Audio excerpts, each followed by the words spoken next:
ओम श्री गणेशाय नमः। अथ श्री शिव गौरी स्तोत्र। श्रीनिपाश पुष्प शर पुंड्र चाप के कर पंकजय कलित भक्त वांछिता तरुणारुणारुण तनुं त्रिलोचना ललितां भजे ललित चंद्रचूलिका ललिता विभूषित निजांग मूर्तये ललितेषु चाप श्रीनिपाश पाणये उदयारुणद्युतिमुसे दयाजुसे मदनेश्वराय महते नमो नमः। अंचत पंच शिखोंच मंच निकटे चक्रासनाध्यासिनी सौंदर्यस्य महिं नवाब्दवयसं गौरीं कुलालापिनीं माला पुष्प श्रेणी गुणांचितकरां पूग प्रमाणस्तनीं बालां श्रीललितांबिका दुहितरं लीला समुद्रां भजे चिंतामणिग्रहवरांचित शक्ति चक्र रक्षाकरं कलित कुंकुम रक्तवर्णं सौंदर्य राशि वपुसं दशवर्ष देश्यं वंदे कुमार मदनेश्वरमिन्दुमौलिम् अपराजित नामधेयमश्वं सुखमारूढ़वती सुवर्णवर्णा विलसन मणिवेत्र पाशहस्ता परिभूयात् परमेश्वरी सपत्नान् अधिरुह्य जपारुणं तुरंगं करपदमंचितवेत्र पाशशक्तिः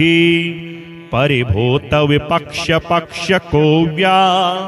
दरुणाभः परमेश्वरी सहायः रक्तां विचित्रवसनां नवचंद्रचूडा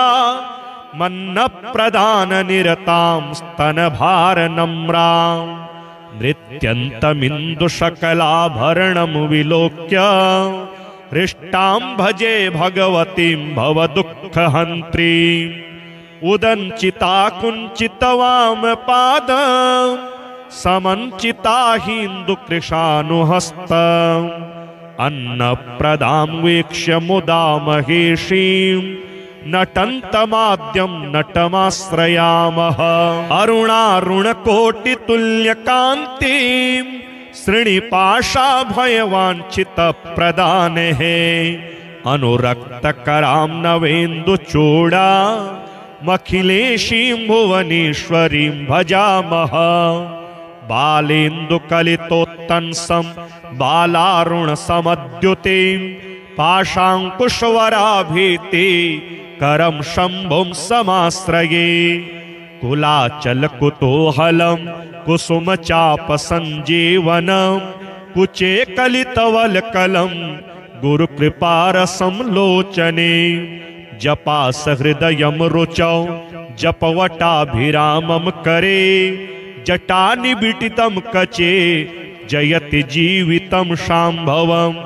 दत्तात्रेयं शिवं शान्तमिन्द्रनीलनिभं प्रभुम् आत्ममायारतं देवमवधूतं दिगंबरं भस्मोद्धूलित सर्वांगं जटाजूटधरं विभुं चतुर्बाहुमुदारांगं प्रफुल्ल कमलेक्षणं ज्ञानयोगनिधिं विश्व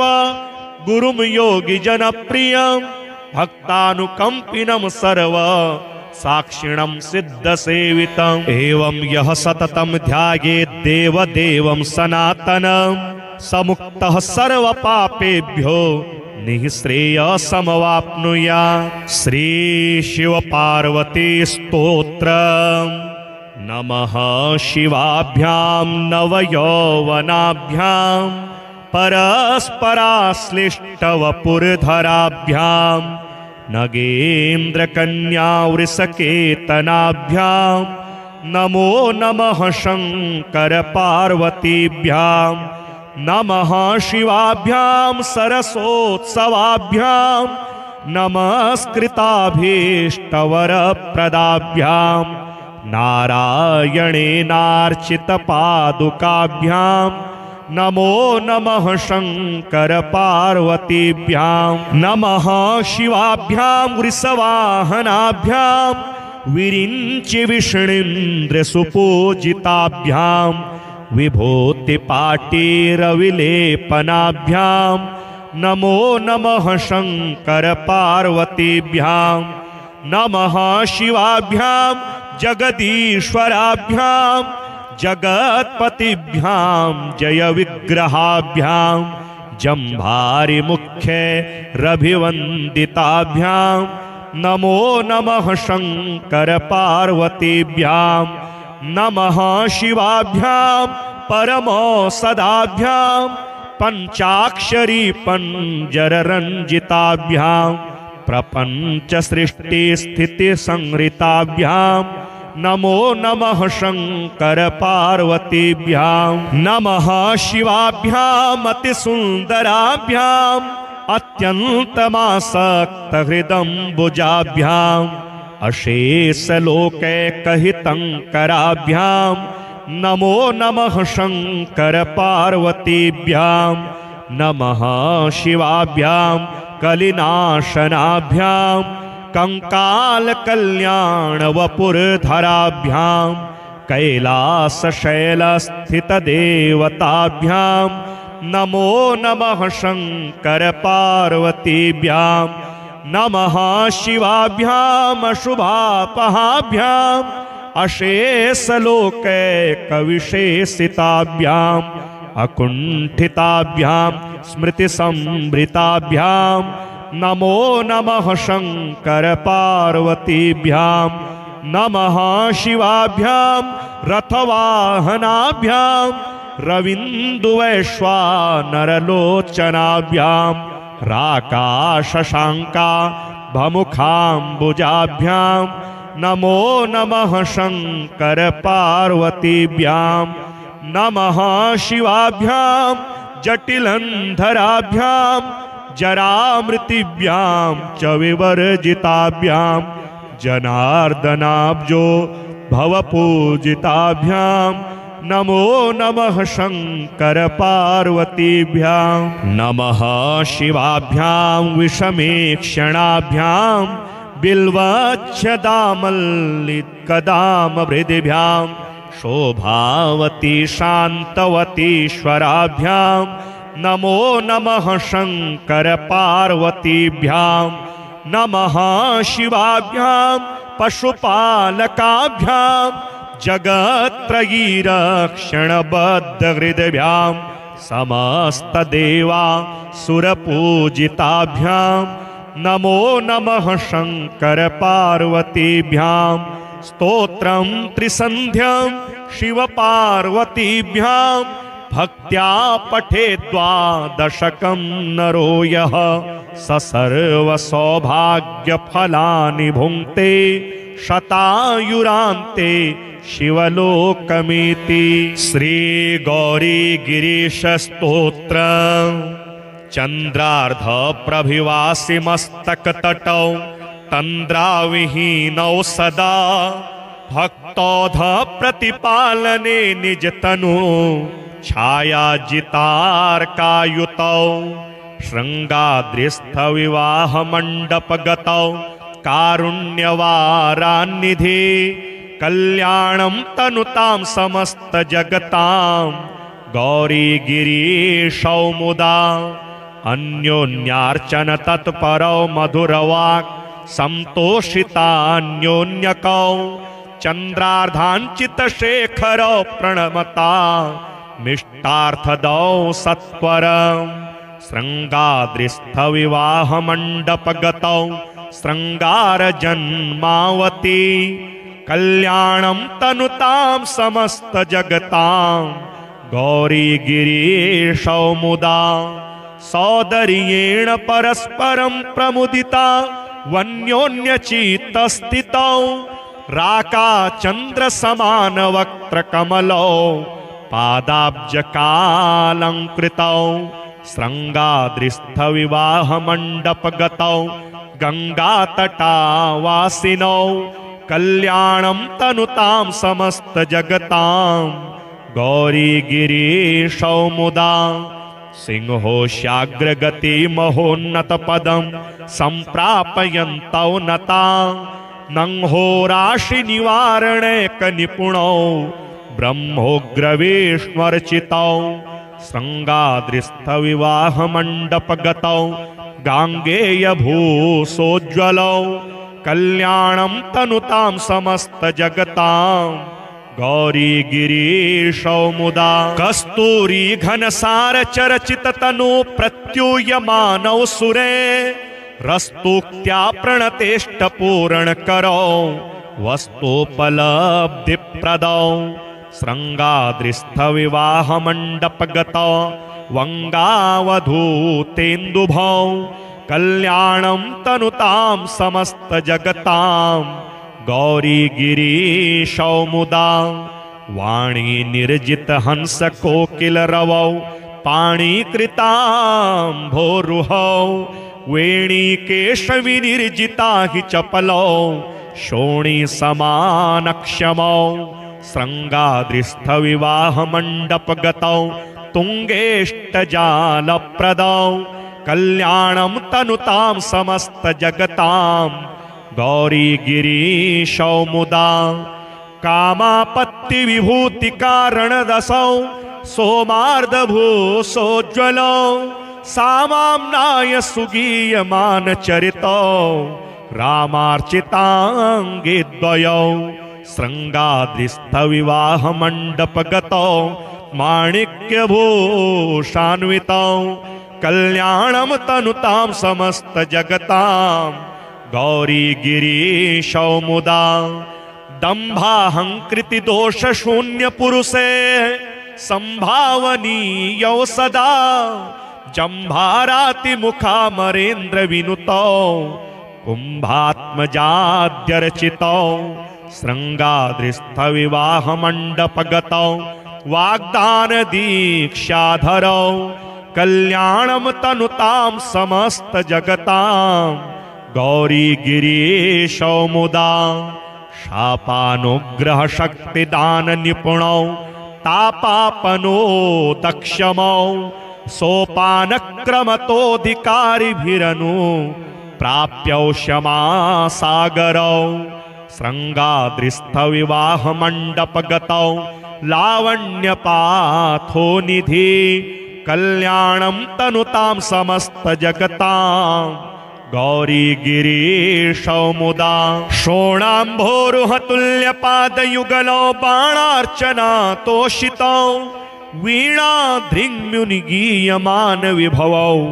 बालारुणाभाम्बरौ श्रृङ्गाद्रिस्थविवाहमण्डपगतौ तुल्याधिकैर्वर्जितौ कल्याणं तनुतां समस्तजगतां गौरीगिरीशौ मुदा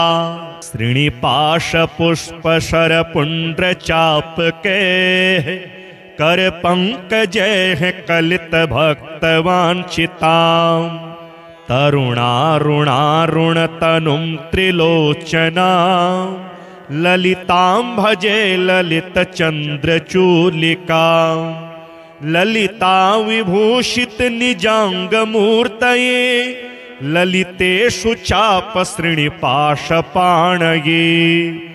उदयारुणद्युतिमुसे दयाजुषे मदनेश्वराय महते नमो नमः अंचत पंचशिखोंच मंच निकटे चक्रासनाध्यासिनी सौन्दर्यस्य महिं नवाब्दवयसं गौरीं कुलालापिनीं माला पुष्पश्रेणी गुणांचितकरां पूगप्रमाणस्तनीं बालां श्रीललिताम्बिका दुहितरं लीलासमुद्रां भजे चिन्तामणिग्रहवराञ्चितशक्तिचक्र रक्षाकरं कलितकुङ्कुमरक्तवर्णं सौन्दर्यराशिवपुषं दशवर्षदेश्यं वन्दे कुमारमदनेश्वरमिन्दुमौलिम् अपराजितनामधेयमश्वम् सुखमारूढवती सुवर्णवर्णा विलसन्मणिवेत्रपाशहस्ता परिभूयात् परमेश्वरी सपत्नान् अधिरुह्य जपारुणं तुरङ्गम् करपदमञ्चितवेत्रपाशशक्तिः परिभूतविपक्ष्यपक्ष्यकोव्या दरुणाभः परमेश्वरी सहायः रक्तां विचित्रवसनां नवचन्द्रचूडा मन्नप्रदाननिरतां स्तनभारनम्रां नृत्यन्तमिन्दुशकलाभरणं विलोक्य हृष्टां भजे भगवतीं भवदुःखहन्त्रीम् उदञ्चिता कुञ्चितवामपादं समञ्चिता हिन्दुकृशानुहस्तम् अन्नप्रदां वीक्ष्य मुदा महेशीं नटन्तमाद्यं नटमाश्रयामः अरुणारुणकोटितुल्यकान्तिं श्रीनिपाशाभयवाञ्छितप्रदानेः अनुरक्तकरां नवेन्दुचूडा मखिलेशीं भुवनेश्वरीं भजामः बालेन्दुकलितोत्तंसं बालारुणसमद्युतिं पाशाङ्कुशवराभीति करं शम्भुं समाश्रये कुलाचलकुतूहलं कुसुमचापसञ्जीवनं कुचे कलितवल्कलं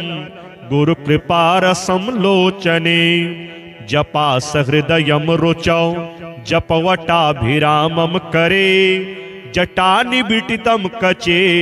जयति जीवितं शाम्भवं दत्तात्रेयं शिवं शान्तमिन्द्रनीलनिभं प्रभुम् आत्ममायारतं देवमवधूतं दिगम्बरं भस्मोद्धूलितसर्वाङ्गं जटाजूटधरं विभुं चतुर्बाहुमुदाराङ्गं प्रफुल्लकमलेक्षणं ज्ञानयोगनिधिं विश्वगुरुं योगिजनप्रियं भक्तानुकम्पिनं सर्व साक्षिणं सिद्धसेवितम् एवं यः सततं ध्यायेत् देवदेवं सनातनं समुक्तः सर्वपापेभ्यो निःश्रेयसमवाप्नुयात्। श्रीशिवपार्वती स्तोत्रम्। नमः शिवाभ्यां नवयौवनाभ्यां परस्पराश्लिष्टवपुरधराभ्यां नगेन्द्रकन्यावृषकेतनाभ्यां नमो नमः शङ्करपार्वतीभ्यां नमः शिवाभ्यां सरसोत्सवाभ्यां नमस्कृताभीष्टवरप्रदाभ्यां नारायणेनार्चितपादुकाभ्यां नमो नमः शङ्करपार्वतीभ्यां नमः शिवाभ्यां वृषवाहनाभ्यां विरिञ्चिविष्णीन्द्रसुपूजिताभ्यां विभूतिपाटीरविलेपनाभ्यां नमो नमः शङ्करपार्वतीभ्यां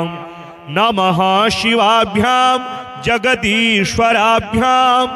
जगत्पतिभ्यां जयविग्रहाभ्यां जम्भारिमुख्यैरभिवन्दिताभ्यां नमो नमः शङ्करपार्वतीभ्यां नमः शिवाभ्यां परमौषधाभ्यां पञ्चाक्षरी पञ्जररञ्जिताभ्यां प्रपञ्चसृष्टिस्थितिसंहृताभ्यां नमो नमः शङ्करपार्वतीभ्यां नमः शिवाभ्याम् अतिसुन्दराभ्याम् अत्यन्तमासक्तहृदम्बुजाभ्याम् अशेषलोकैकहितङ्कराभ्यां नमो नमः शङ्करपार्वतीभ्यां नमः शिवाभ्यां कलिनाशनाभ्यां कंकालकल्याणवपुरधराभ्यां कैलासशैलस्थितदेवताभ्यां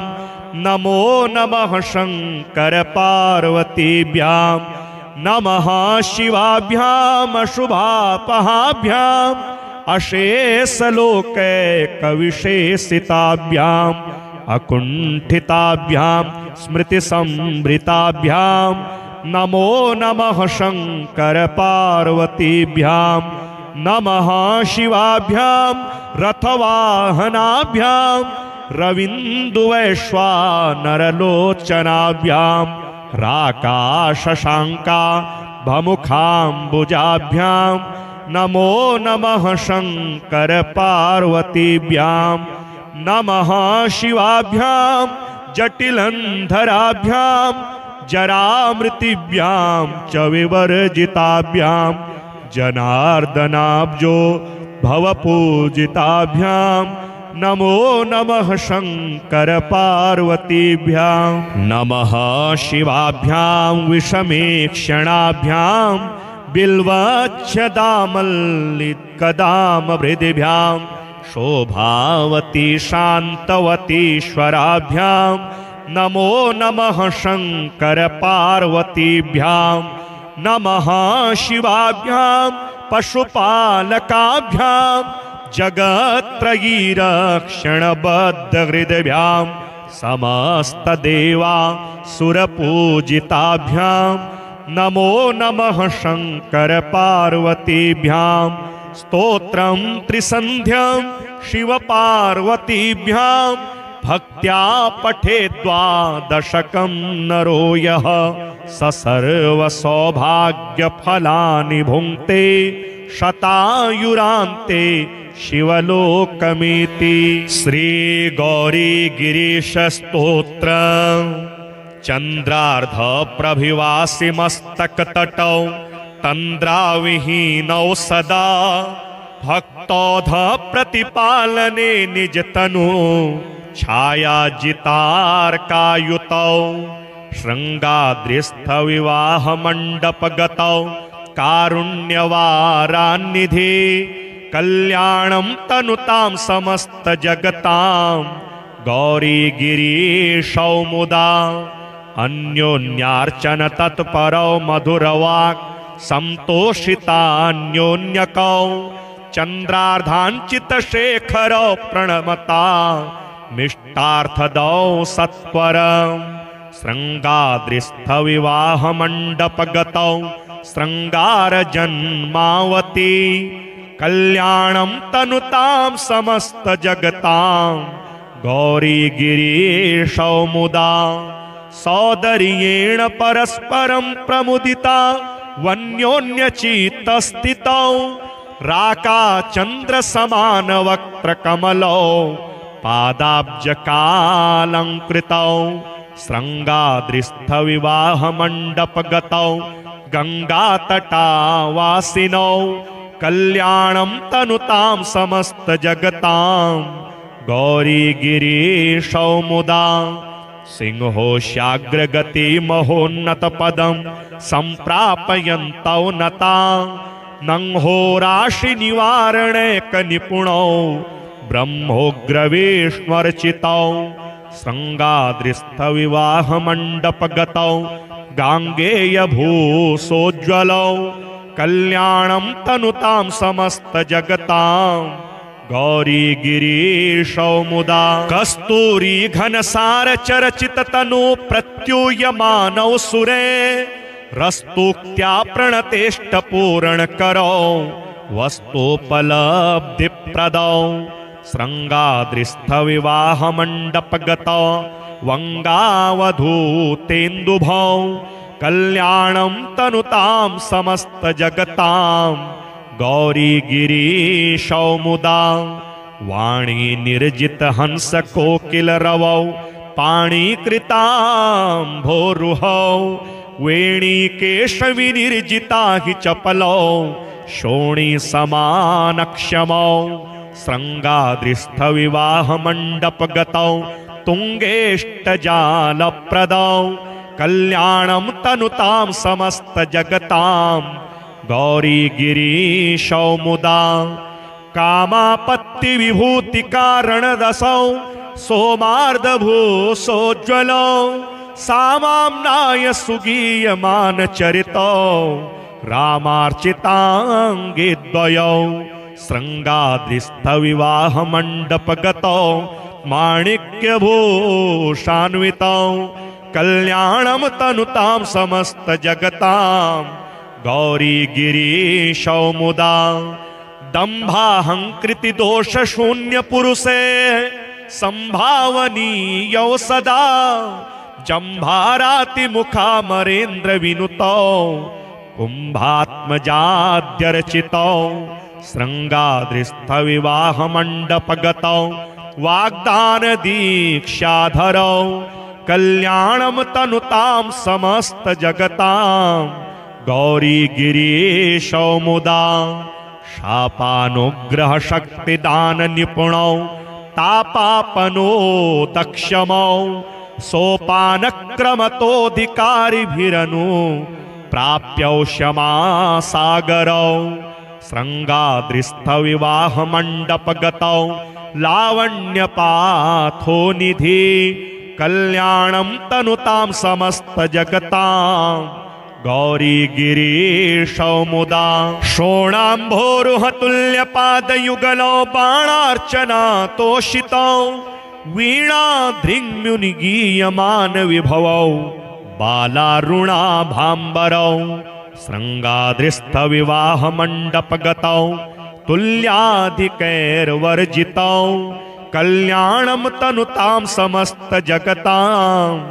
गौरी गिरीशौ मुदा श्रीनिपाश पुष्प शर पुंड्र चापके कर पंकजैः कलित भक्त वांछितां तरुणारुणारुण तनुं त्रिलोचना ललितां भजे ललित चंद्रचूलिका ललिता विभूषित निजांग मूर्तये ललितेषु चाप श्रीनिपाश पाणये उदयारुणद्युतिमुसे दयाजुसे मदनेश्वराय महते नमो नमः अंचत पंचशिखोंच मंच निकटे चक्रासनाध्यासिनी सौंदर्यस्य महिं नवाब्दवयसं गौरीं कुलालापिनीं माला पुष्पश्रेणी गुणांचितकरां पूगप्रमाणस्तनीं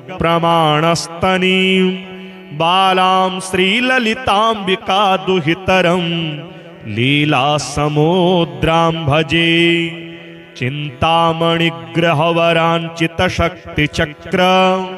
रक्षाकरं कलितकुङ्कुमरक्तवर्णं सौन्दर्यराशिवपुषं दशवर्षदेश्यं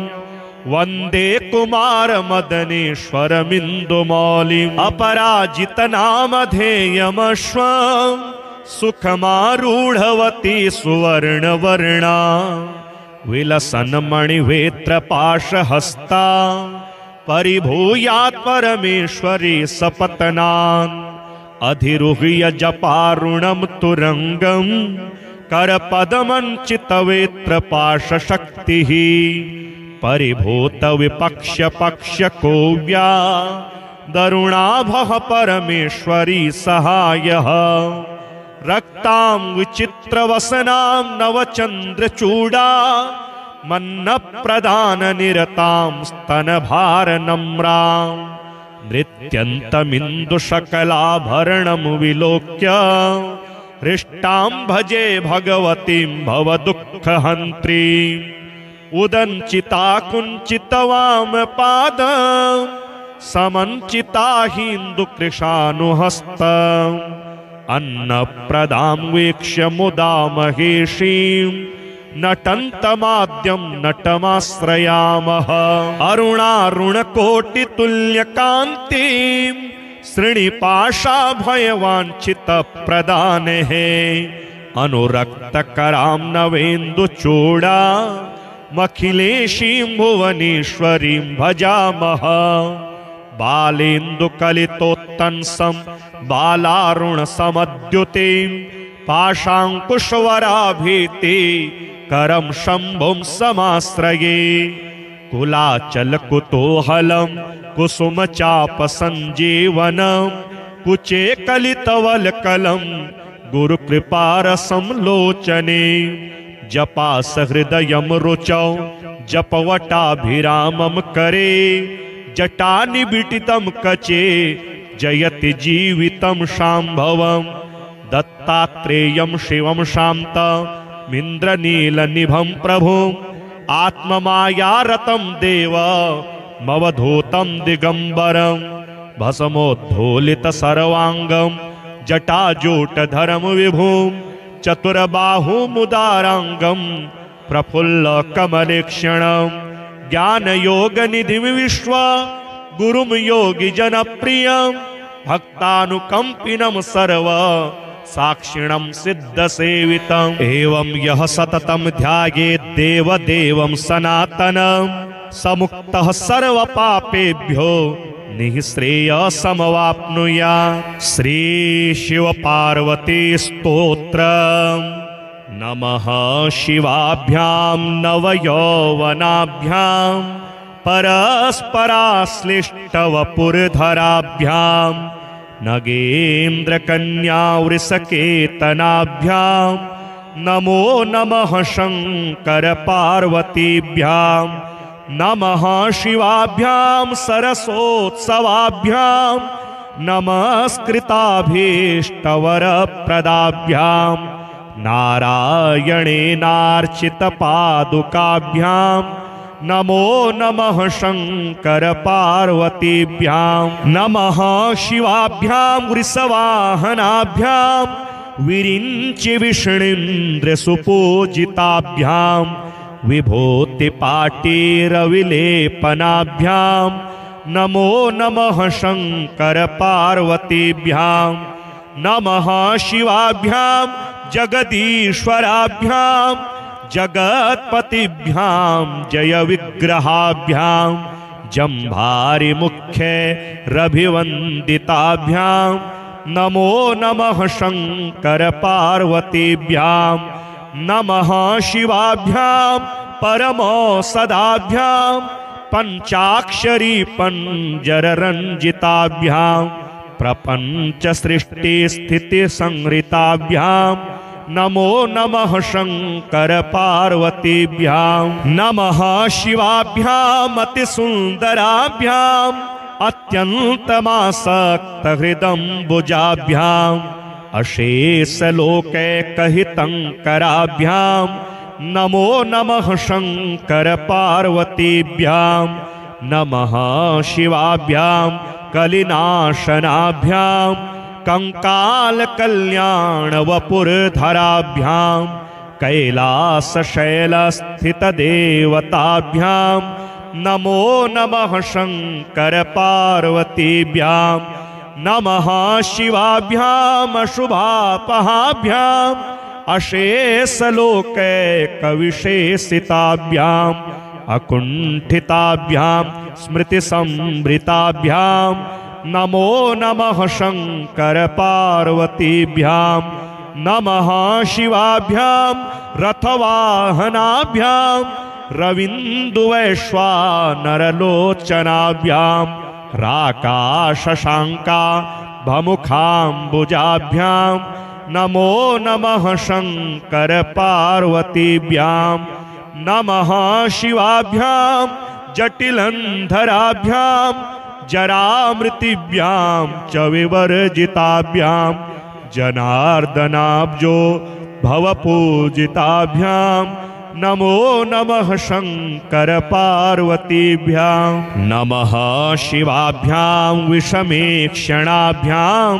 बिल्वच्छदामल्लिकदामभृदिभ्यां शोभावती शान्तवतीश्वराभ्यां नमो नमः शंकर पार्वतीभ्यां नमः शिवाभ्यां पशुपालकाभ्यां जगत्त्रयीरक्षणबद्धहृदभ्यां समस्तदेवा सुरपूजिताभ्यां नमो नमः शंकर पार्वतीभ्यां स्तोत्रं त्रिसन्ध्यं शिवपार्वतीभ्यां भक्त्या पठे द्वादशकं नरो यः स सर्वसौभाग्यफलानि भुङ्क्ते शतायुरान्ते शिवलोकमिति। श्रीगौरीगिरीशस्तोत्रम् चन्द्रार्धप्रभिवासि मस्तकतटौ तन्द्राविहीनौ सदा भक्तौध प्रतिपालने निजतनु छायाजितार्कायुतौ शृङ्गाद्रिस्थविवाहमण्डपगतौ कारुण्यवारान्निधे कल्याणं तनुतां समस्तजगतां गौरीगिरीशौ मुदा अन्योन्यार्चन तत्परौ मधुरवाक् संतोषितान्योन्यकौ चन्द्रार्धाञ्चितशेखरौ प्रणमता मिष्टार्थदौ सत्वरम् शृङ्गाद्रिस्थविवाहमण्डपगतौ शृङ्गारजन्मावती कल्याणं तनुतां समस्तजगतां गौरीगिरीशौ मुदा सौदर्येण परस्परं प्रमुदिता वन्योन्यचित्तस्थितौ राकाचन्द्रसमानवक्त्रकमलौ पादाब्जकालङ्कृतौ शृङ्गाद्रिस्थविवाहमण्डपगतौ गङ्गातटावासिनौ कल्याणं तनुतां समस्तजगतां गौरीगिरीशौ मुदा सिंहोष्याग्रगतिमहोन्नतपदं सम्प्रापयन्तौ नता नंहोराशिनिवारणैकनिपुणौ ब्रह्मोग्रविष्णुर्चितौ शृङ्गाद्रिस्थविवाहमण्डपगतौ गाङ्गेयभूसोज्ज्वलौ कल्याणं तनुतां समस्तजगतां गौरीगिरीशौ मुदा कस्तूरी घनसारचरचिततनु प्रत्यूयमानौ सुरे रस्तुक्त्या प्रणतेष्टपूरणकरौ वस्तुपलब्धिप्रदौ शृङ्गाद्रिस्थविवाहमण्डपगतौ वङ्गावधूतेन्दुभौ कल्याणं तनुतां समस्तजगतां गौरीगिरीशौ मुदा वाणी निर्जितहंसकोकिलरवौ पाणिकृताम्भोरुहौ वेणीकेशविनिर्जिता हि चपलौ शोणीसमानक्षमौ शृङ्गाद्रिस्थविवाहमण्डपगतौ तुङ्गेष्टजालप्रदौ कल्याणं तनुतां समस्तजगतां गौरीगिरीशौ मुदा कामापत्तिविभूतिकारणरसौ सोमार्धभूसोज्ज्वलौ सामाम्नाय सुगीयमानचरितौ रामार्चिताङ्गिद्वयौ शृङ्गाद्रिस्थविवाहमण्डपगतौ माणिक्यभूषान्वितौ कल्याणं तनुतां समस्तजगतां गौरीगिरीशौ मुदा दम्भाहङ्कृतिदोषशून्यपुरुषे सम्भावनीयौ सदा जम्भारातिमुखामरेन्द्रविनुतौ कुम्भात्मजाद्यर्चितौ शृङ्गाद्रिस्थविवाहमण्डपगतौ वाग्दानदीक्षाधरौ कल्याणं तनुतां समस्तजगतां गौरीगिरीशौ मुदा शापानुग्रहशक्तिदाननिपुणौ तापापनो दक्षमौ सोपानक्रमतोऽधिकारिभिरनु प्राप्यौ क्षमासागरौ शृङ्गाद्रिस्थविवाहमण्डपगतौ लावण्यपाथोनिधि कल्याणं तनुतां समस्तजगतां गौरीगिरीशौ मुदा शोणाम्भोरुहतुल्यपादयुगलौ बाणार्चनातोषितौ वीणाधृङ्म्युनिगीयमानविभवौ बालारुणाभाम्बरौ शृङ्गाद्रिस्थविवाहमण्डपगतौ तुल्याधिकैर्वर्जितौ कल्याणं तनुतां समस्त जगतां गौरी गिरीशौ मुदा श्रीनिपाश पुष्प शर पुंड्र चापके कर पंकजैः कलित भक्त वांछितां तरुणारुणारुण तनुं त्रिलोचना ललितां भजे ललित चंद्रचूलिका ललिता विभूषित निजांग मूर्तये ललितेषु चाप श्रीनिपाश पाणये उदयारुणद्युतिमुसे दयाजुसे मदनेश्वराय महते नमो नमः अंचत पंच शिखोंच मंच निकटे चक्रासनाध्यासिनी सौंदर्यस्य महिं नवाब्दवयसं गौरीं कुलालापिनीं माला पुष्प श्रेणी गुणांचितकरां पूगप्रमाणस्तनीं बालां श्रीललिताम्बिका दुहितरं लीलासमुद्रां भजे चिन्तामणिग्रहवराञ्चितशक्तिचक्र रक्षाकरं कलितकुङ्कुमरक्तवर्णं सौन्दर्यराशिवपुषं दशवर्षदेश्यं वन्दे कुमारमदनेश्वरमिन्दुमौलिम् अपराजितनामधेयमश्वं सुखमारूढवती सुवर्णवर्णा विलसन्मणिवेत्रपाशहस्ता परिभूयात् परमेश्वरी सपत्नान् अधिरुह्य जपारुणं तुरंगं करपदमञ्चितवेत्रपाशशक्तिः परिभूत विपक्ष पक्ष कोव्या दरुणाभः परमेश्वरी सहायः रक्तां विचित्रवसनां नवचन्द्रचूडा मन्नप्रदाननिरतां स्तनभारनम्रां नृत्यन्तमिन्दुशकलाभरणं विलोक्य हृष्टां भजे भगवतीं भवदुःखहन्त्रीम् उदञ्चिता कुञ्चितवामपादं समञ्चिता हिन्दुकृशानुहस्तम् अन्नप्रदां वीक्ष्य मुदा महेशीं नटन्तमाद्यं नटमाश्रयामः अरुणारुणकोटितुल्यकान्तिं श्रीनिपाशाभयवाञ्छितप्रदानेः अनुरक्तकरां नवेन्दुचूडा मखिलेशीं भुवनेश्वरीं भजामः बालेन्दुकलितोत्तंसं बालारुणसमद्युतिं पाशाङ्कुशवराभीति करं शम्भुं समाश्रये कुलाचलकुतूहलं कुसुमचापसञ्जीवनं कुचे कलितवल्कलं गुरुकृपारसं लोचने जपासहृदयं रुचौ जपवटाभिरामं करे जटानिबिटितं कचे जयति जीवितं शाम्भवं दत्तात्रेयं शिवं शान्तमिन्द्रनीलनिभं प्रभुम् आत्ममायारतं देवमवधूतं दिगम्बरं भस्मोद्धूलितसर्वाङ्गं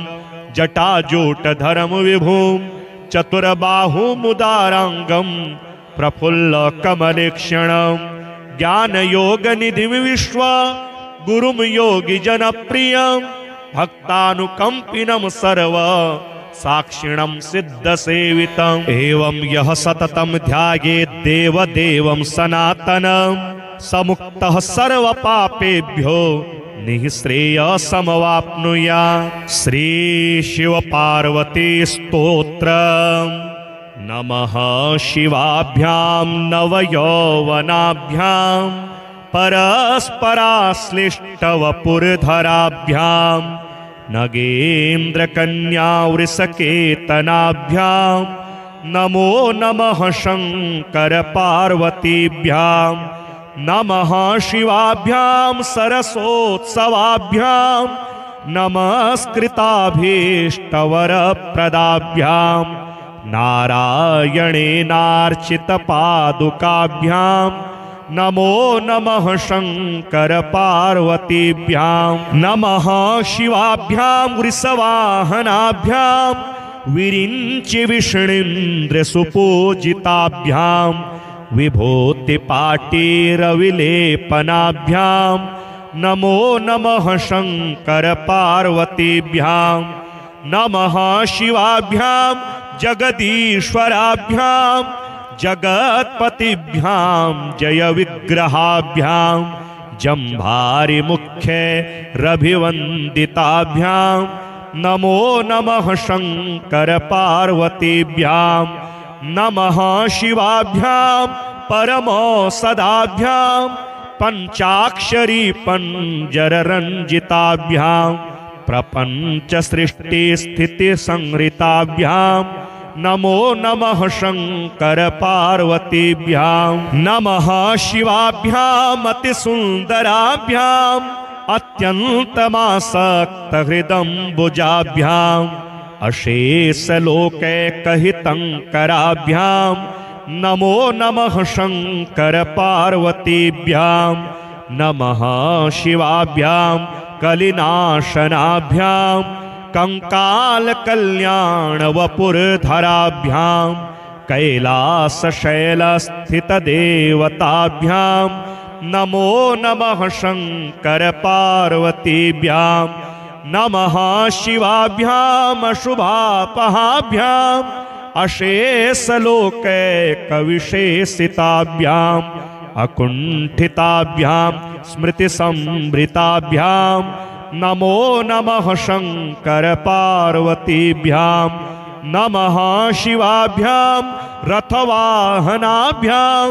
रविन्दुवैश्वानरलोचनाभ्यां राकाशशांका भमुखाम्बुजाभ्यां नमो नमः शंकर पार्वतीभ्यां नमः शिवाभ्यां जटिलंधराभ्यां जरामृतिभ्यां च विवर्जिताभ्यां जनार्दनाब्जो भवपूजिताभ्यां नमो नमः शंकर पार्वतीभ्यां नमः शिवाभ्यां विषमेक्षणाभ्यां बिल्वच्छदामल्लिकदामभृदिभ्यां शोभावती शान्तवतीश्वराभ्यां नमो नमः शंकर पार्वतीभ्यां नमः शिवाभ्यां पशुपालकाभ्यां जगत्त्रयीरक्षणबद्धहृदभ्यां समस्तदेवा सुरपूजिताभ्यां नमो नमः शंकर पार्वतीभ्यां स्तोत्रं त्रिसन्ध्यं शिवपार्वतीभ्यां भक्त्या पठेद्वादशकं नरो यः स सर्वसौभाग्यफलानि भुङ्क्ते शतायुरान्ते शिवलोकमिति। श्रीगौरीगिरीशस्तोत्रम् चन्द्रार्धप्रभिवासिमस्तकतटौ तन्द्राविहीनौ सदा भक्तौध प्रतिपालने निजतनु छायाजितार्कायुतौ शृङ्गाद्रिस्थविवाहमण्डपगतौ कारुण्यवारान्निधे कल्याणं तनुतां समस्तजगतां गौरीगिरीशौ मुदा अन्योन्यार्चन तत्परौ मधुरवाक् संतोषितान्योन्यकौ चन्द्रार्धाञ्चितशेखरौ प्रणमता मिष्टार्थदौ सत्वरं शृङ्गाद्रिस्थविवाहमण्डपगतौ शृङ्गारजन्मावती कल्याणं तनुतां समस्तजगतां गौरीगिरीशौ मुदा सौदर्येण परस्परं प्रमुदिता वन्योन्यचित्तस्थितौ राकाचन्द्रसमानवक्त्रकमलौ पादाब्जकालङ्कृतौ शृङ्गाद्रिस्थविवाहमण्डपगतौ गंगातटावासिनौ कल्याणं तनुतां समस्तजगतां गौरीगिरीशौ मुदा सिंहोऽस्याग्रगतिमहोन्नतपदं सम्प्रापयन्तौ नता नंहोराशिनिवारणैकनिपुणौ ब्रह्मोग्रविष्णुर्चितौ श्रृङ्गाद्रिस्थविवाहमण्डपगतौ गाङ्गेयभूसोज्ज्वलौ कल्याणं तनुतां समस्तजगतां गौरीगिरीशौ मुदा कस्तूरी घनसार चरचित तनु प्रत्यूयमानौ सुरे रस्तुक्त्या प्रणतेष्टपूरणकरौ वस्तुपलब्धिप्रदौ श्रृङ्गाद्रिस्थविवाहमण्डपगतौ वङ्गावधूतेन्दुभौ कल्याणं तनुतां समस्तजगतां गौरीगिरीशौ मुदा वाणी निर्जित हंस कोकिल रवौ पाणिकृताम्भोरुहौ वेणीकेश विनिर्जिता हि चपलौ शोणी समानक्षमौ श्रृङ्गाद्रिस्थविवाहमण्डपगतौ तुङ्गेष्टजालप्रदौ कल्याणं तनुतां समस्तजगतां गौरीगिरीशौ मुदा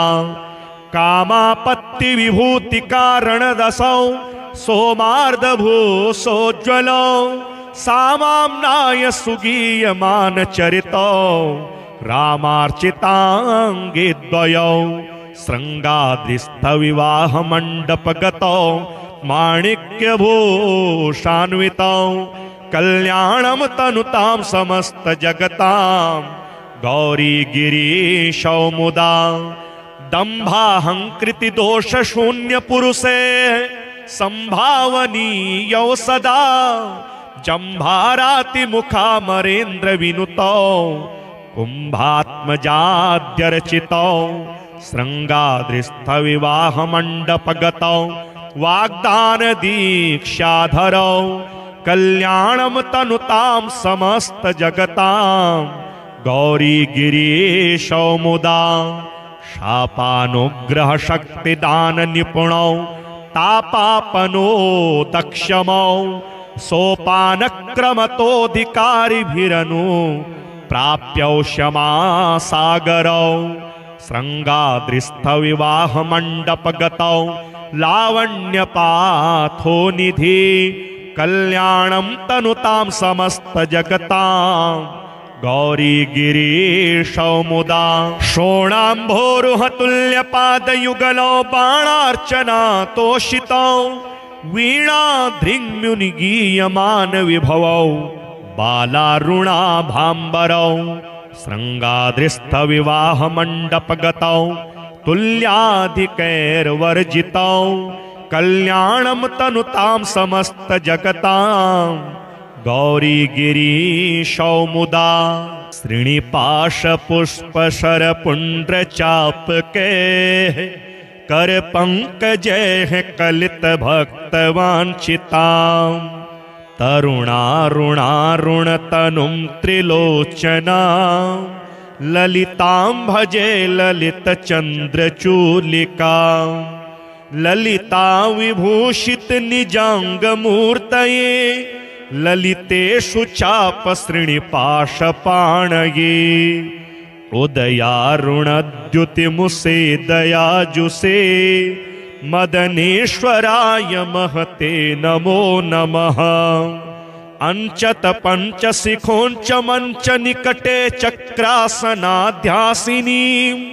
सौन्दर्यस्य महिं नवाब्दवयसं गौरीं कुलालापिनीं माला पुष्पश्रेणी गुणांचितकरां पूगप्रमाणस्तनीं बालां श्रीललिताम्बिका दुहितरं लीलासमुद्रां भजे चिन्तामणिग्रहवराञ्चितशक्तिचक्र रक्षाकरं कलितकुङ्कुमरक्तवर्णं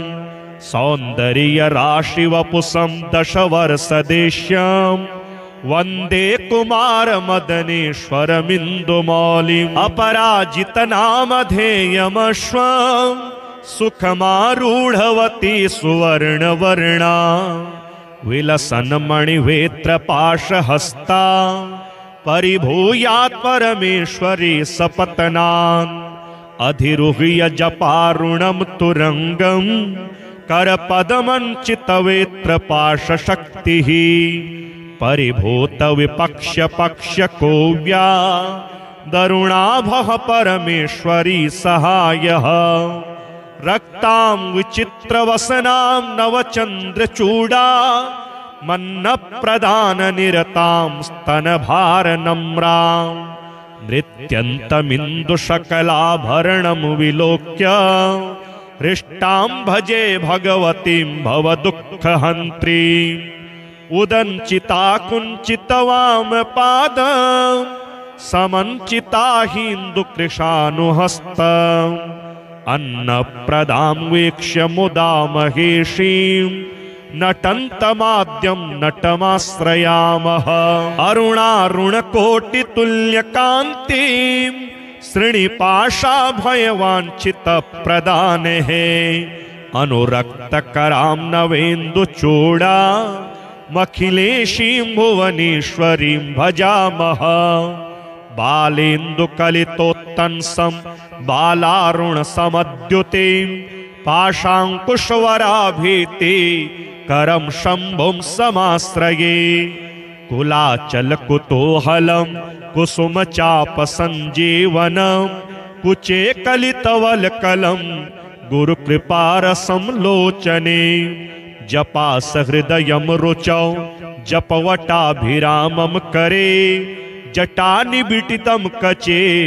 जयति जीवितं शाम्भवं दत्तात्रेयं शिवं शान्तमिन्द्रनीलनिभं प्रभुम् आत्ममायारतं देवमवधूतं दिगम्बरं भस्मोद्धूलितसर्वाङ्गं जटाजूटधरं विभुं चतुर्बाहुमुदाराङ्गं प्रफुल्लकमलेक्षणं ज्ञानयोगनिधिं विश्व गुरुं योगिजनप्रियं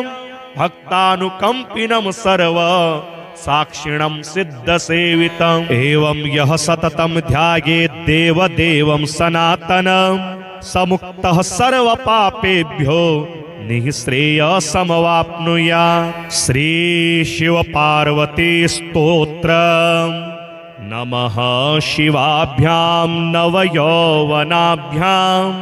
परस्पराश्लिष्टवपुरधराभ्यां नगेन्द्रकन्यावृषकेतनाभ्यां नमो नमः शंकर पार्वतीभ्यां नमः शिवाभ्यां सरसोत्सवाभ्यां नमस्कृताभीष्टवरप्रदाभ्यां नारायणेनार्चितपादुकाभ्यां नमो नमः शंकर पार्वतीभ्यां नमः शिवाभ्यां वृषवाहनाभ्यां विरिञ्चि विष्णुन्द्रसुपूजिताभ्यां विभूतिपाटीरविलेपनाभ्यां नमो नमः शंकर पार्वतीभ्यां नमः शिवाभ्यां जगदीश्वराभ्यां जगत्पतिभ्यां जय विग्रहाभ्यां जम्भारिमुख्य रभिवन्दिताभ्यां नमो नमः शंकर पार्वतीभ्यां नमः शिवाभ्यां परमौषधाभ्यां पंचाक्षरी पंजररञ्जिताभ्यां प्रपंच सृष्टि स्थिति संहृताभ्यां नमो नमः शंकर पार्वतीभ्यां नमः शिवाभ्यां अतिसुन्दराभ्यां अत्यन्तमासक्तहृदम्बुजाभ्यां अशेषलोकैकहितङ्कराभ्यां नमो नमः शंकर पार्वतीभ्यां नमः शिवाभ्यां कलिनाशनाभ्यां कंकालकल्याणवपुरधराभ्यां कैलासशैलस्थितदेवताभ्यां नमो नमः शंकर पार्वतीभ्यां नमः शिवाभ्याम शुभापहाभ्याम अशेषलोकैकविशेषिताभ्याम अकुंठिताभ्याम स्मृतिसंभृताभ्याम नमो नमः शंकर पार्वतीभ्यां नमः शिवाभ्याम रथवाहनाभ्याम रविन्दुवैश्वानरलोचनाभ्यां राकाशशांका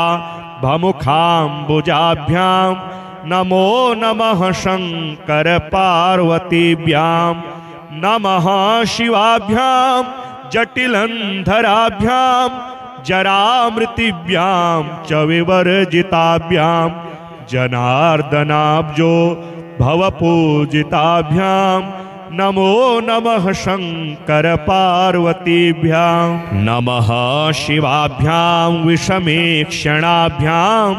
बिल्वच्छदामल्लिकदामभृदिभ्यां शोभावती शान्तवतीश्वराभ्यां नमो नमः शंकर पार्वतीभ्यां नमः शिवाभ्यां पशुपालकाभ्यां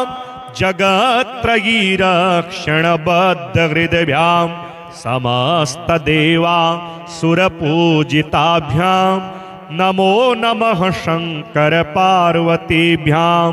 स्तोत्रं त्रिसन्ध्यं शिवपार्वतीभ्यां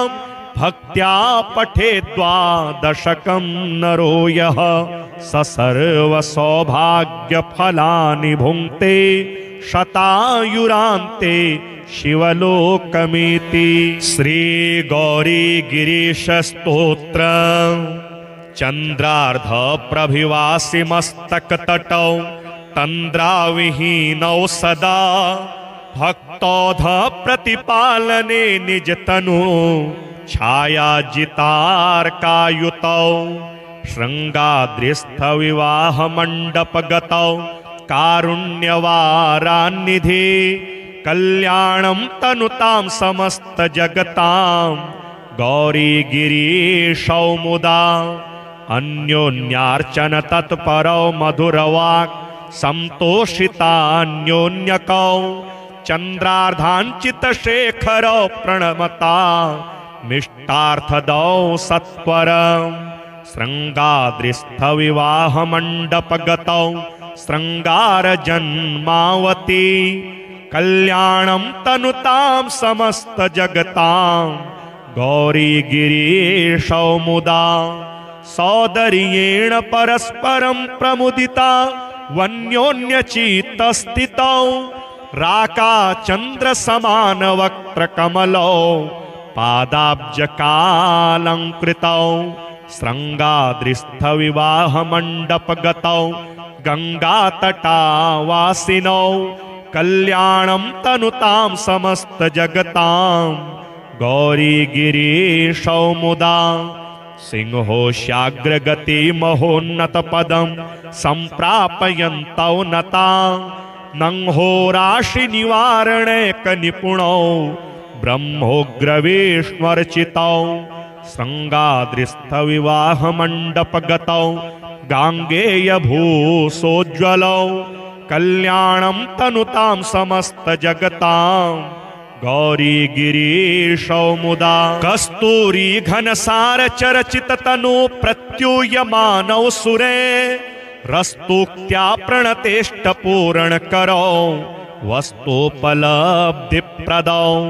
शृङ्गाद्रिस्थविवाहमण्डपगतौ वङ्गावधूतेन्दुभौ कल्याणं तनुतां समस्तजगतां गौरीगिरीशौ मुदा वाणी निर्जितहंसकोकिलरवौ पाणिकृताम्भोरुहौ वेणीकेशविनिर्जिता हि चपलौ शोणीसमानक्षमौ शृङ्गाद्रिस्थविवाहमण्डपगतौ तुङ्गेष्टजालप्रदौ कल्याणं तनुतां समस्तजगतां गौरीगिरीशौ मुदा कामापत्तिविभूतिकारणरसौ सोमार्धभूसोज्ज्वलौ सामाम्नाय सुगीयमानचरितौ रामार्चिताङ्गिद्वयौ शृङ्गाद्रिस्थविवाहमण्डपगतौ माणिक्यभूषान्वितौ कल्याणं तनुतां समस्तजगतां गौरीगिरीशौ मुदा दम्भाहङ्कृतिदोषशून्यपुरुषे सम्भावनीयौ सदा जम्भारातिमुखामरेन्द्रविनुतौ कुम्भात्मजाद्यर्चितौ शृङ्गाद्रिस्थविवाहमण्डपगतौ वाग्दानदीक्षाधरौ कल्याणं तनुतां समस्तजगतां गौरीगिरीशौ मुदा शापानुग्रहशक्तिदाननिपुणौ तापापनो दक्षमौ सोपानक्रमतोऽधिकारिभिरनु प्राप्यौ क्षमासागरौ शृङ्गाद्रिस्थविवाहमण्डपगतौ लावण्यपाथो निधि कल्याणं तनुतां समस्तजगतां गौरीगिरीशौ मुदा शोणाम्भोरुहतुल्यपादयुगलौ बाणार्चना तोषितौ वीणाधृङ्मुनिगीयमानविभवौ बालारुणाभाम्बरौ शृङ्गाद्रिस्थविवाहमण्डपगतौ तुल्याधिकैर्वर्जितौ कल्याणं तनुतां समस्तजगतां गौरीगिरीशौ मुदा।